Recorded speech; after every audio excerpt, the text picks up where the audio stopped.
오늘 은혜 받으실 하나님의 말씀을 함께 살펴보겠습니다.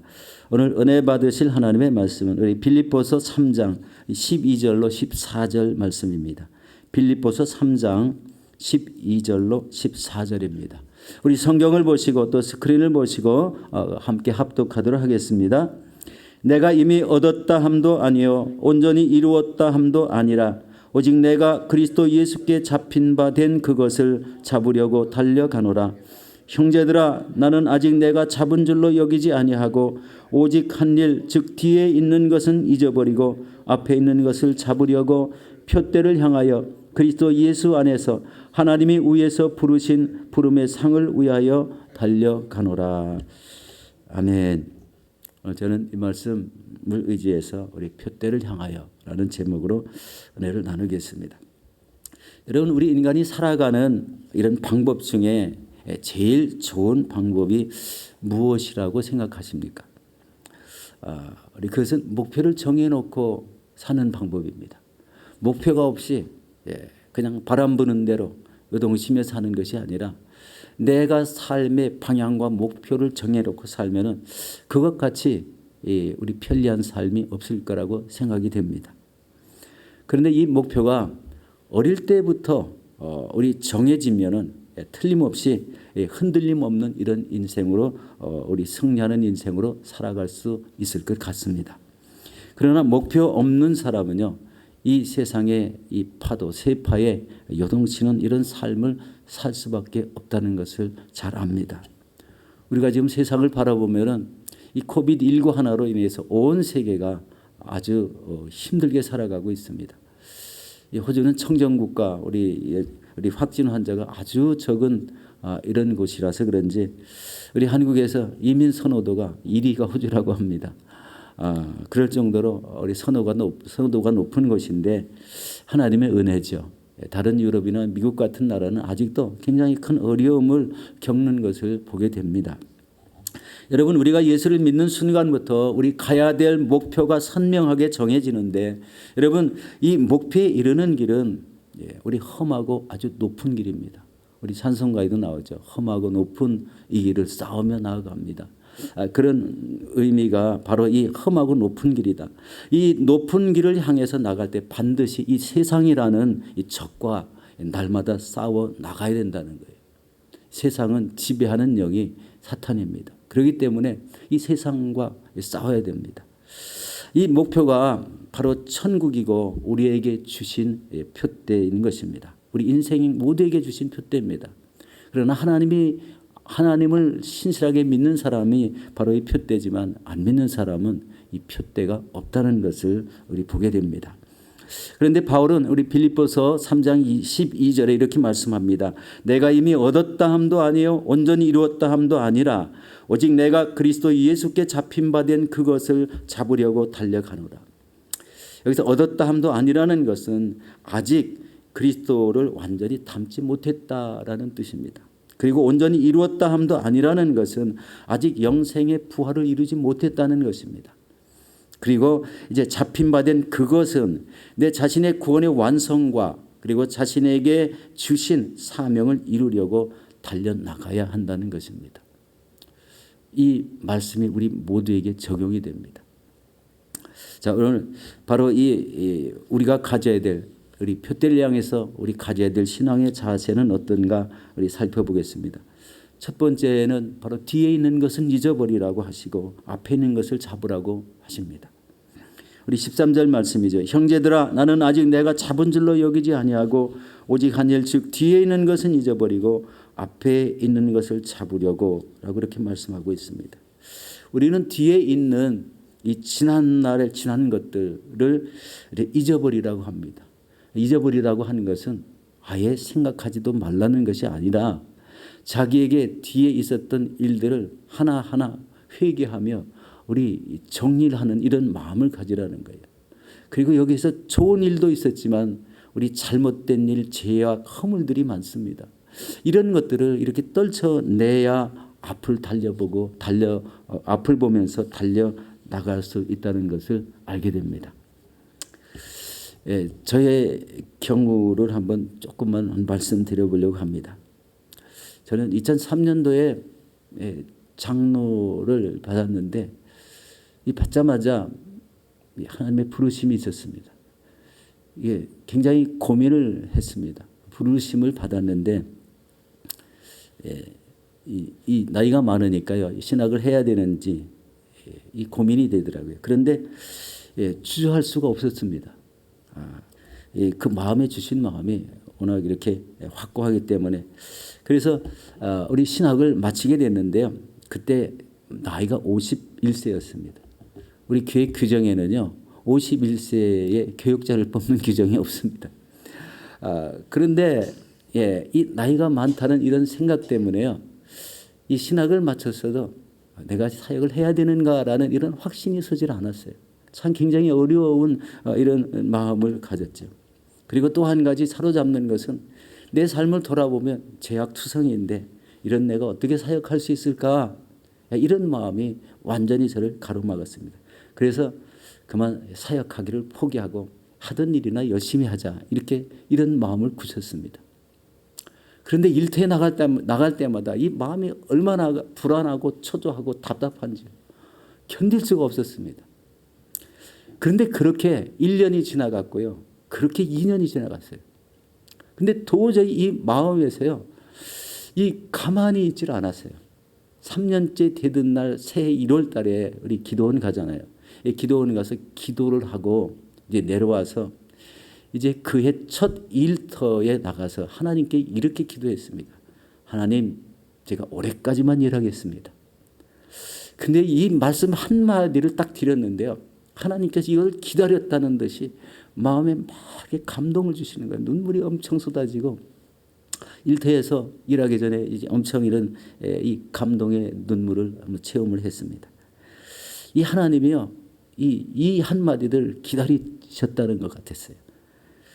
그리고 이제 제가 마음이 변할까봐 일터를 가는 곳마다 저는 올해까지만 일합니다. 저는 올해까지만 일합니다. 이렇게 우리 가는 곳마다 이야기를 했더니 사람들이 의아해했죠. 오랫동안 일하던 일을 올해까지만 일한다니까 그렇게 됐습니다. 그리고 그해 이제 12월 19일 마지막 일터에 나가서 아침에 일하기 전에 또 하나님께 이렇게 기도했습니다. 하나님, 오늘까지 제 일을 다 마쳤습니다. 라고 이 말씀이 끝나자마자 하나님이 우리 여러 가지 일들을 보여주시면서 우리 굉장히 우리 기뻐하시는 그런 모습을 봤습니다. 참 굉장히 이런 제 개인적인 일이지만 한 사람이 우리 다 부름을 받는다는 것, 하나님 앞에 택함을 받는다는 것이 우리 하나님의 은혜라는 것을 깨닫습니다. 이 은혜를 받았다면 자신이 스스로 자신을 정리해 봐야 됩니다. 우리 앞으로 나아갈 길에 대해서 옛날 거추장스러운 일들을 가지고 하나님의 일을 할 수 없다는 것을 깨달았어요. 그게 뒤에 있는 것은 잊어버리라고 하는 말씀이 그렇게 정리가 되더라고요. 잊어버린다는 것은 돌아보면서 회개하는 삶을 정리해서 우리 하나님 앞에 나갈 때 거추장스러운 것이 없어야 되겠다라는 그런 것입니다. 그래서 저는 2009년도 1월 1일부터 우리 사역을 시작하게 되어서 우리 지금까지 이르게 되었습니다.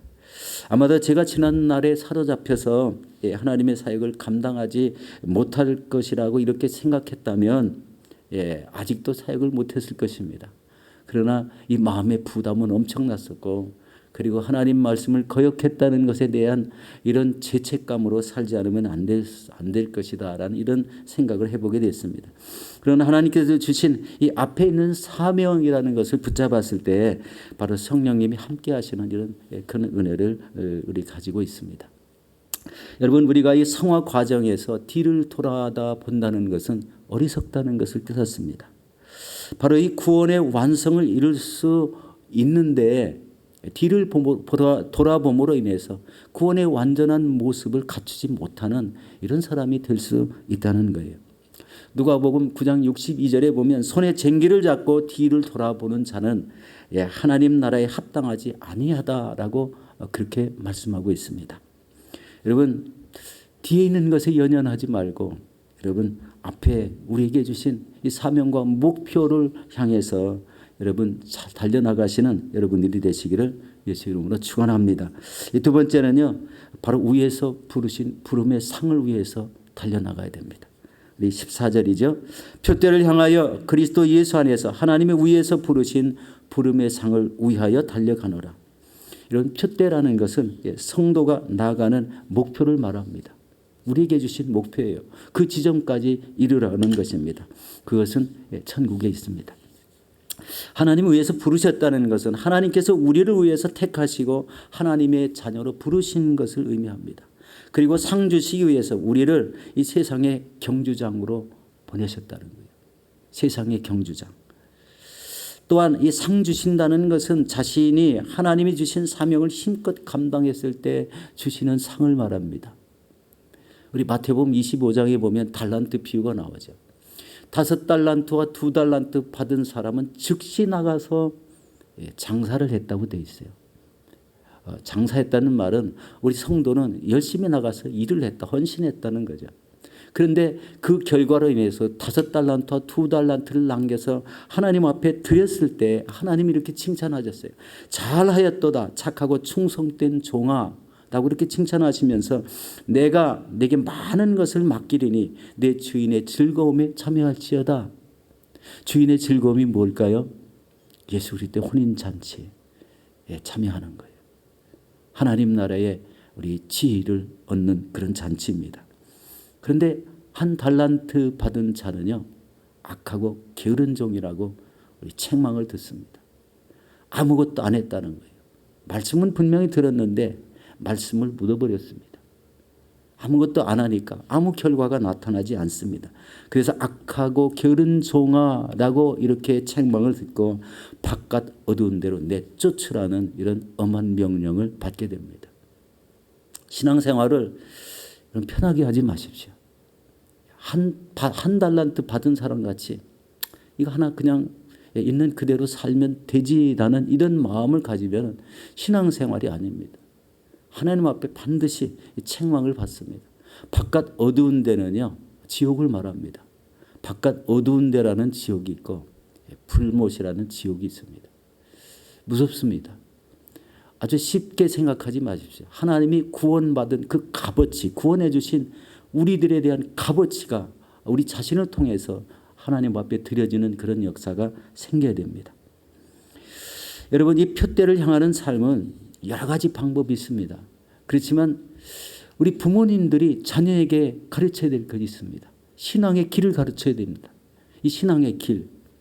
이 어릴 때에 이 부모님의 말씀에 영향력이 있지 머리가 크고 나면요 영향력이 없어집니다.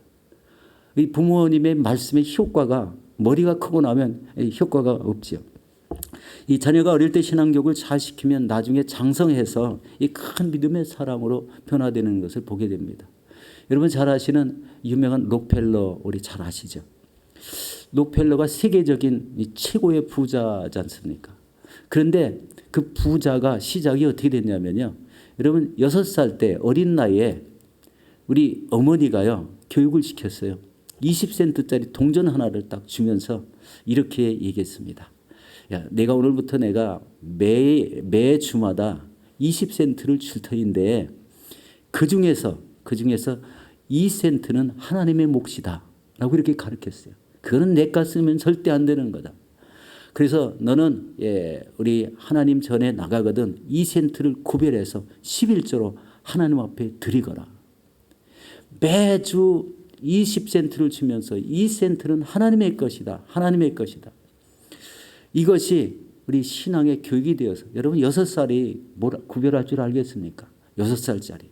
그런데 6살짜리가 그 말을 알아듣고 언제까지 11조 생활을 했냐면 92세 하나님이 부르심을 받을 때까지 바로 이 11조 생활을 했다는 겁니다. 여러분 세계적인 최고의 큰 부자의 그 벌어들인 돈이 미국 전체의 총 벌어들인 금액의 5%를 차지했다고 합니다. 얼마나 큰 금액입니까?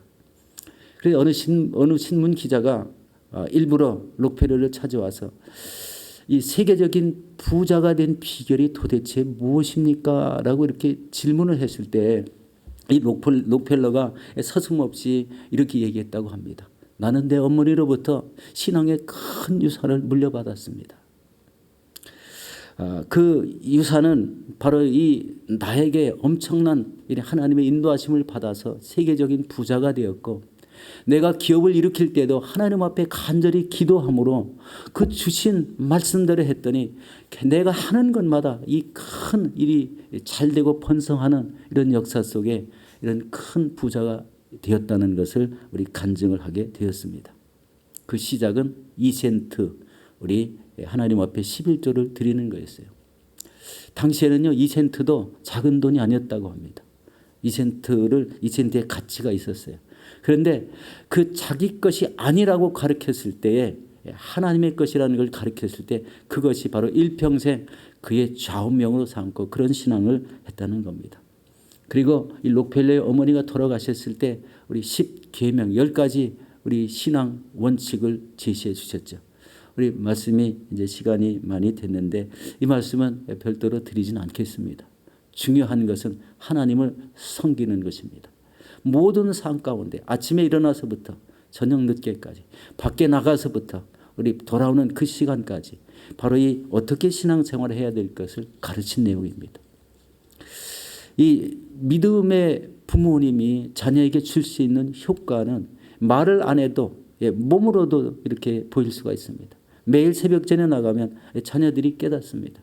우리 부모님은 새벽 기도 나가시는데, 우리 부모님은 늘 말씀을 읽는데, 바로 이런 효과가 있습니다. 그것이 바로 이 부름의 상을 위해서 달려나갈 수 있는 놀라운 길이 된다는 거예요.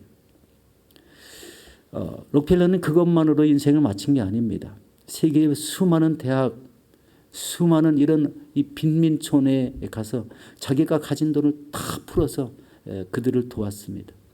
여러분 하나님 보시기에 얼마나 좋았겠습니까? 그게 위에서 부르신 부름의 상입니다. 가난한 자를 먹이는 것. 그리고 학교를 만들어서 크리스찬 우리 스쿨을 만들고 그곳에서 교육을 받고 배출되게 하는 것. 바로 이것이 참된 하나님의 부르심입니다. 이것을 위해서 노력했다는 거예요. 여러분 기억하십시오. 신앙에 우리 하나님이 보고 계시는 신앙의 결실을 맺으시기 바라겠습니다. 우리 사랑하는 성도 여러분, 내 앞에 있는 이 표대가 있습니다. 이 표대를 향해서 하나님의 부르신 그 부름의 상을 위해서 우리 힘껏 달려나가시는 저와 여러분들이 되시기를 예수 이름으로 축원합니다.